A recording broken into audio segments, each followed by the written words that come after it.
The Italian Wine Podcast is the community-driven platform for Italian wine geeks around the world. Support the show by donating at ItalianWinePodcast.com. Donate €5 or more and we'll send you a copy of our latest book, My Italian Grape Geek Journal, absolutely free. To get your free copy of My Italian Grape Geek Journal, click Support Us at ItalianWinePodcast.com or wherever you get your pods. Grazie mille. Official media partner, the Italian Wine Podcast, is delighted to present a series of interviews and highlights from the 2023 Wine2wine Business Forum, featuring Italian wine producers and bringing together some of the most influential voices in the sector to discuss the hottest topics facing the industry today. Don't forget to tune in every Thursday at 3 p.m. or visit theitalianwinepodcast.com for more information. How we doing? Good? Feeling okay? Awesome. So my name is Adam Teeter, and I am the co-founder and CEO of VinePair. Assuming most people here are familiar with VinePair, but if not, we are a American publication about wine, beer, and spirits based in New York City. And I'm very excited to be joined with my friend, Aygline Regent, who is, I'll let you tell everyone a little bit more about yourself, but sure. The head of trade advocacy at LVMH in the US. Trade engagement and advocacy. It's a long one. Well, it's really nice to see you all. Yes, a little bit of background about myself. I landed in the US 20 years ago from France originally, with literally 2 suitcases and a big dream of working in the wine industry. I was lucky enough to find an opportunity with an incredible man, Bill Deutsch, if some of you knows Deutsch Wines and Spirits. He was just starting to become big in the US through his partnership with Georges Duboeuf, another incredible person in the wine industry who I had the privilege of representing in the US, really learning a lot in terms of marketing, selling fast, Beaujolais Nouveau, 200,000 cases sold in a month. I think that's a dream of all of us. Also the time where the market was changing in the US with Yellowtail, if some of you still remember that. So Deutsch had this brand in the portfolio, was starting to take off, and it was so interesting to understand how you can come in and disrupt completely the wine industry at the time. French wines were number 1 in the US, with Italy not far, but then all of a sudden this brand arrived and just changed everything we knew about marketing wine, selling wine. So it was really interesting to be part of this and understand how all this worked. But very quickly, I wanted to know more about marketing and commercializing luxury products. So I had an opportunity with Moet Hennessy, at first selling some incredible, amazing wines. And I know one person here is in the audience. I had the privilege of selling Italian wines. Monsanto was one of these beautiful properties that we were representing, but also Livio Feluga, Capezana. That really taught me a different way of approaching, again, premium and high-end wines in the US, which was very different.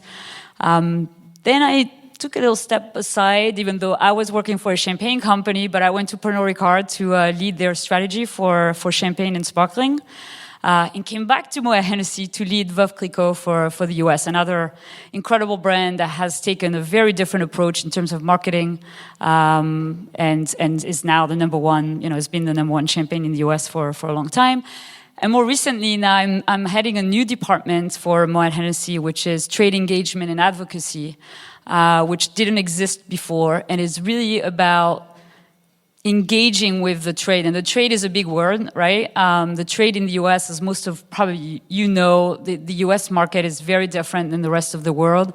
We have this 3-tier system where we have to go through different layers before we can actually talk to the consumer. And I think most of the time we focus on the consumer, which is great, but we also realize that there's this layer that we need to really engage with, get on board to be able to be successful in the market. So my role is really to ensure that our message is consistent, through the line. It's a long answer about. No, it's a great answer. I think it gives everyone a really nice perspective of your background and expertise. And one of the reasons I wanted to have this conversation today was I think in our industry, your company is held up more than any other as just an excellent marketer who is very good, especially at building luxury brands. And as we know, American tastes especially are moving towards premiumization. So I think we're in the perfect place now to have that conversation. So in your role, I know you focus on both now, wine, champagne, and spirits.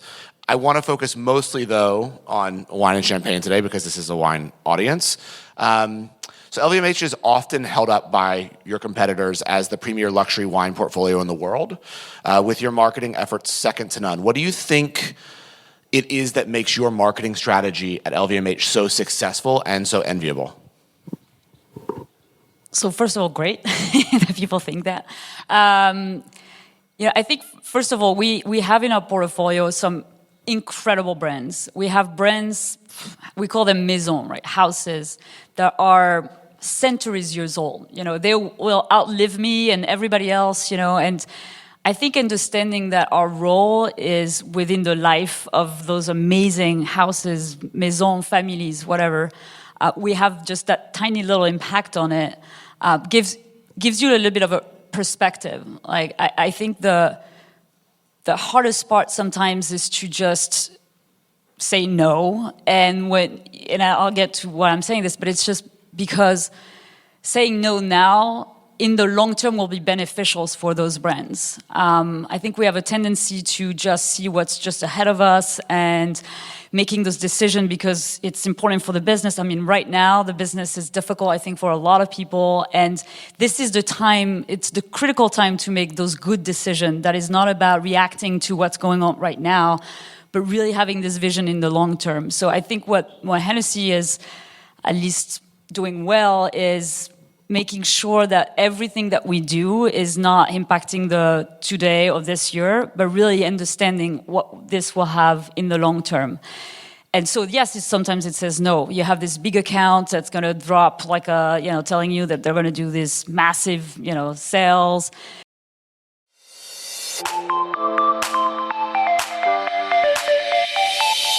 Are you enjoying this podcast? There is so much more high-quality wine content available from Mama Jumbo Shrimp. Check out our new wine study maps, our books on Italian wine, including Italian Wine Unplugged, The Jumbo Shrimp Guide to Italian Wine, Sangiovese Lambrusco and Other Stories, and much, much more on our website, mamajumboshrimp.com.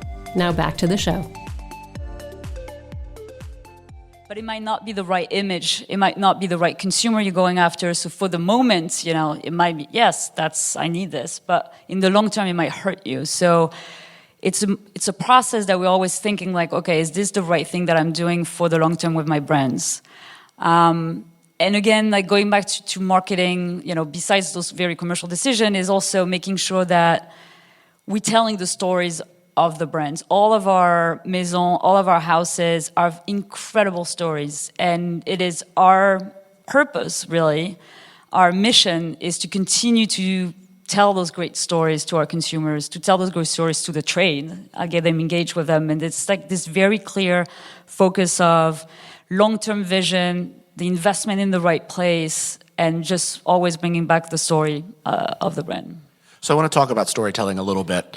I think one of the conversations you and I have had in the past is that there seems to be, when it comes to trade and storytelling, especially for wine and champagne brands, a fixation on technical details, on talking about, the terroir, how the fermentation process happened, whether it was, native inoculation or what was added. And you basically said to me, pretty bluntly, that doesn't matter to us. That's not how we speak to the trade.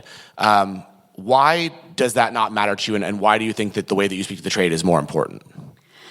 It's true. I mean, and I would say even beyond the trade in general, like even to the consumer, we're focused on lifestyle. That's basically, in one word, that's what we do. Like, we feel like, what's going to make you different than your competitor that you have 30% Chardonnay versus 40, like, is that really going to resonate with someone saying, oh, that's a lot better? I'm like, I'm not sure this is what, the trade or the consumers are looking for. They're looking for the experience. They're looking for what it means to enjoy this product, the brands, to be part of this world, to elevate them to something that is different. So focusing on the technical terms, I think everyone can do it. And it's good to have it. I'm not saying like we're never, of course we're making sure that this is important. There's a lot of people that love to geek on, all of that. And we want to make sure that it's obviously available. But this is not the first approach.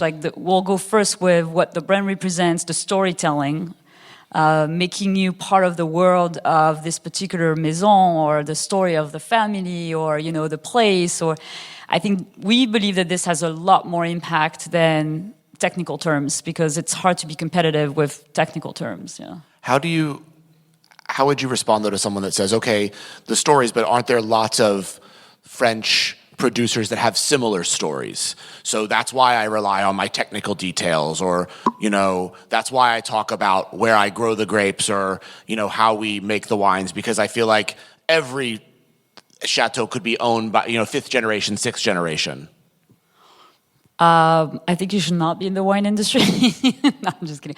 No, but I think honestly, everyone has a story. I think this is the beauty of wine, and champagne, and everyone has a unique story. You have to find your angle. You have to find what makes you, the reason why you even exist, this passion. I think this is a product that is filled with passion and stories, So I really truly believe that everyone has something different than their neighbors, and it doesn't mean it's better or not, but it's different, and it's who you are, and it will resonate better with certain, with a certain audience.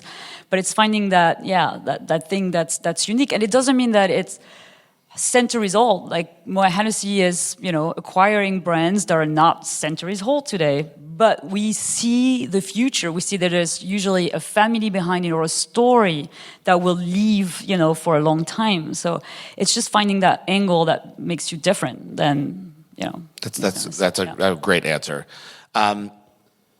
So how do you think your approach to the trade differs from other wines or champagnes, or how do you look at the trade? How do you view them? And then on top of that, how do you take different tactics with the trade for different brands, or is it one sort of strategy that you and your team embody for every single brand that you guys have?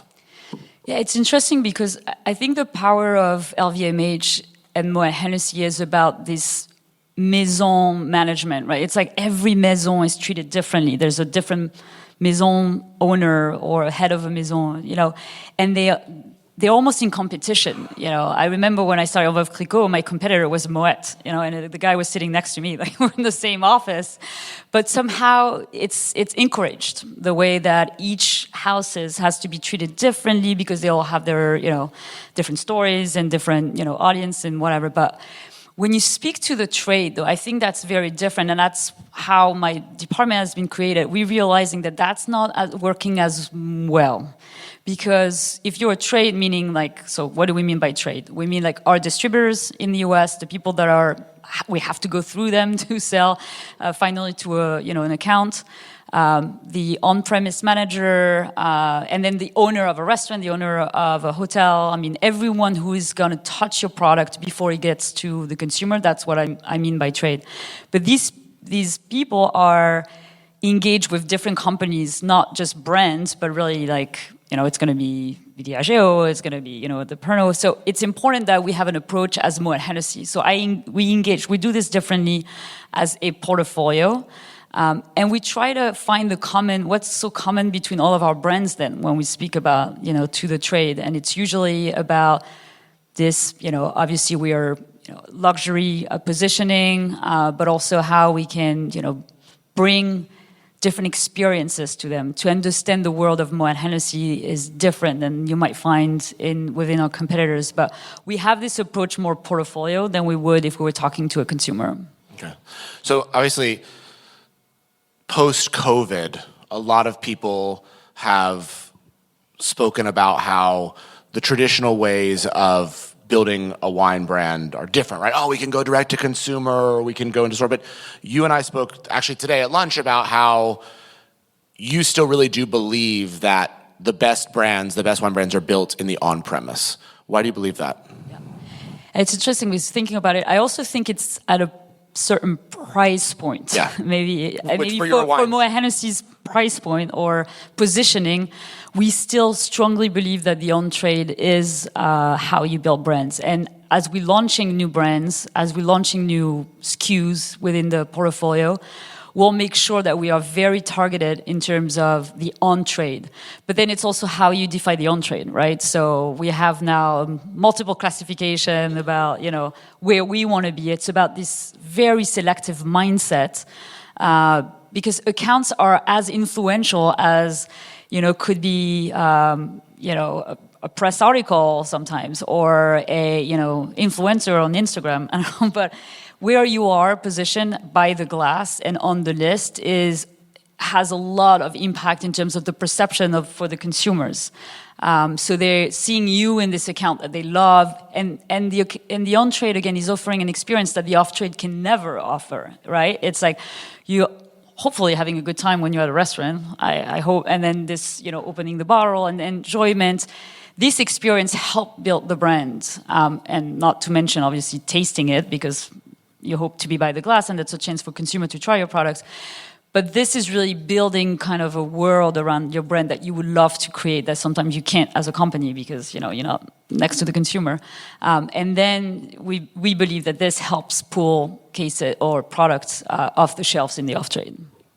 So you're basically responsible for 75% of all champagne sales in the U.S. and you... Not me personally. No. Well, you can take the credit. And you ran the #1 champagne brand in the U.S. In terms of Veuve, which is, I think, surprising to Europeans because Moet would be that here. But what happens sometimes with the trade is that trade can become negative towards brands that are so successful. And Veuve has experienced that in some of the major markets where trade talk down about it or they don't want to talk about it. How do you handle that specific problem with a brand that is clearly so popular with the end consumer that the trade actually needs to be able to sell to? Yeah, it is a challenge in a way. And it's interesting because when I was on the other side of the coin, like working for Perrier-Jouët and like at Pernod Ricard, we were the small guys and we're like, I wish we could be, Clicquot. And then when you're on Clicquot, you're like, I wish I could be this smaller brand, So it's like, it's never good. But it's different tactic. But I think what we are, as we're engaging with the trade, we help them see or help them understand that the important part of the business is the consumer. And they have to let the consumer choose. It's like you don't want to be they don't want to put Veuve Clicquot on the wine list. It's a miss for them in terms of business opportunity. Like they have to let their consumer choose for them, not because they want to be. A lot of sommeliers want to have this. This is me. This is my personality. This is my wine. Great, but also make sure that you're putting wines on the list that are going to sell. And we've had experiences and where they took Clicquot out of the list or the retail store, and they lost a lot of money. So then they realize it. So there's a little bit of a business case to be made here, but also understanding that at the end of the day, this is the consumer's choosing, not you being in between. So try to highlight that. And also, we also want to. People know Veuve Clicquot as like the yellow label, like that's 80% of the sales, but. We also try to open their eyes about the house in general and all the different other products as they might be not interested in this one, like the vintages or La Grande Dame or things like that. And a good blind taste is always fun to do. It's like this very that sometimes helps some of those sales too because you have a concept like you think that you know it and then you don't enjoy it. But then have you really tried it? Recently, you know what I mean? Like, so we do that a lot too. Cool. So switching from champagne to rosé, recently bought Chateau Minuti. LVMH is investing a lot in rosé. I was hoping you could talk a little bit about the strategy there, what you think is happening, and how you as a company now view rosé. I think there seems to be somewhat of a bias in certain wine circles that it's just a seasonal wine. I think you and the company would disagree with that, with all the investments you're making. So could you talk a little bit about that and where you all stand in your view? Sure. So the first big acquisition was Chateau d'Esclans, of course, which is by far the number one rosé in the US. Then it's not as common, but Chateau Galoupé is another rosé that we acquired, which is a cru classé. They're cru within Provence. And then finally, Minuti, when Whispering Angel is not the number one, you have Minuti for the rest of the world. But really the strategy that the company is seeing, without revealing any secrets, but the company sees Provence as, what champagne is to sparkling wine, Provence is to rosé. So there's really this idea of Provence in itself. So it's not any rosé. It's really like focusing on that particular region.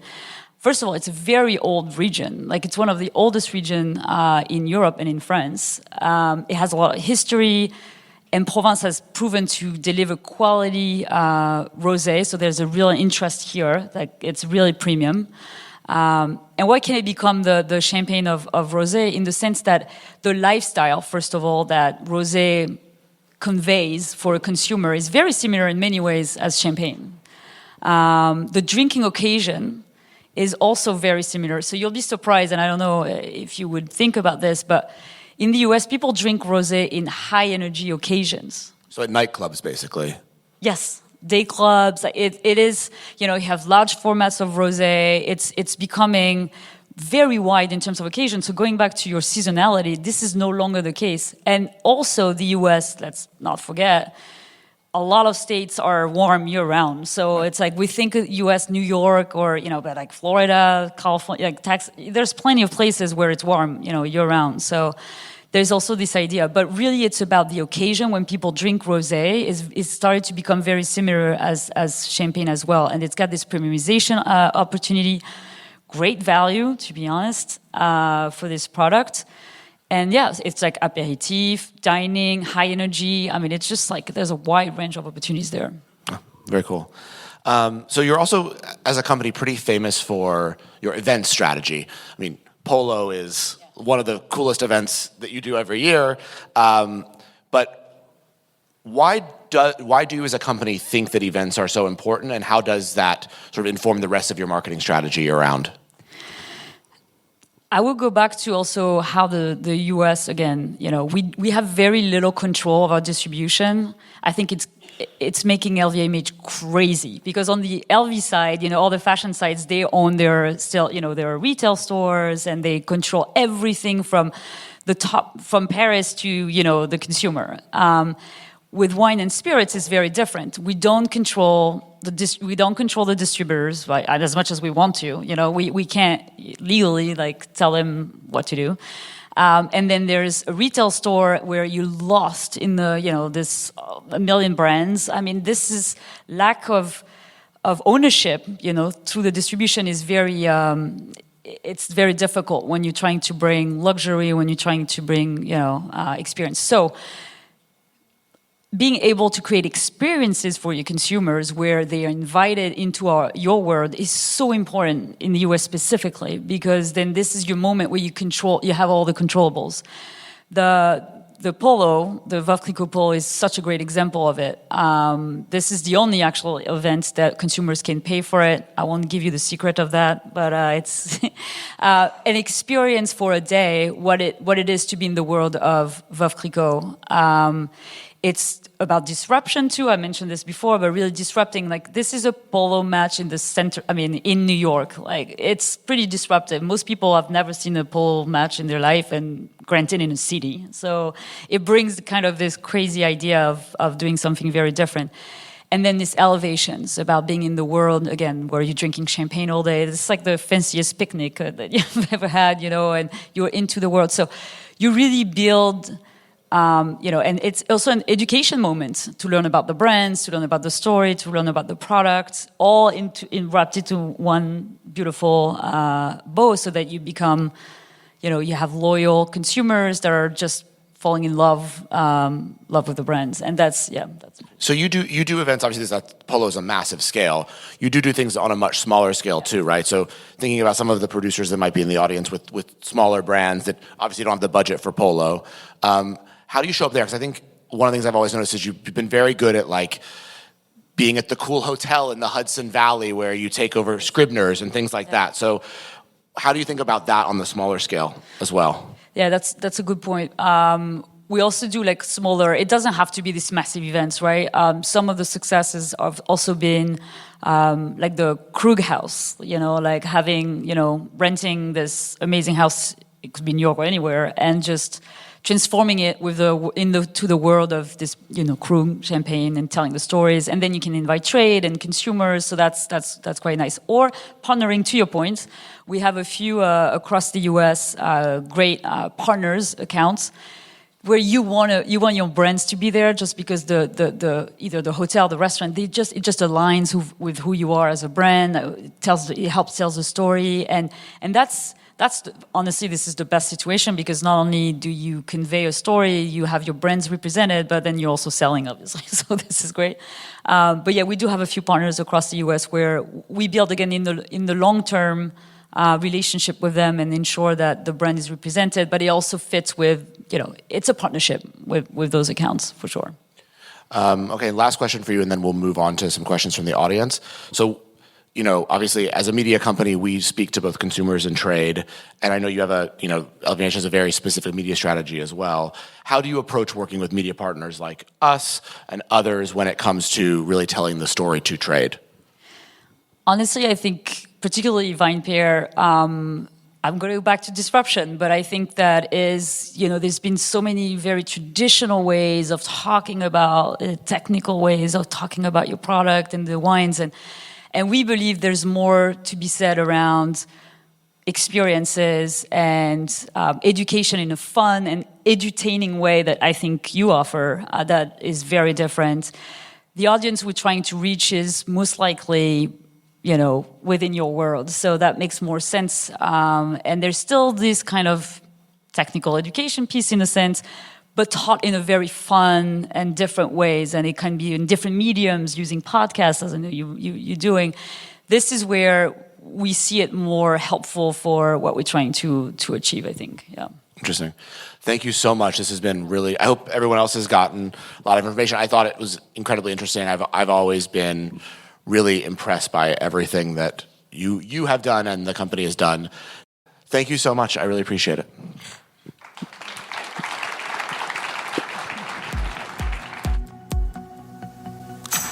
Listen to the Italian Wine Podcast wherever you get your podcasts. We're on SoundCloud, Apple Podcasts, Spotify, Himalaya FM, and more. Don't forget to subscribe and rate the show. If you enjoy listening, please consider donating through ItalianWinePodcast.com. Any amount helps cover equipment, production, and publication costs. Until next time, cin cin.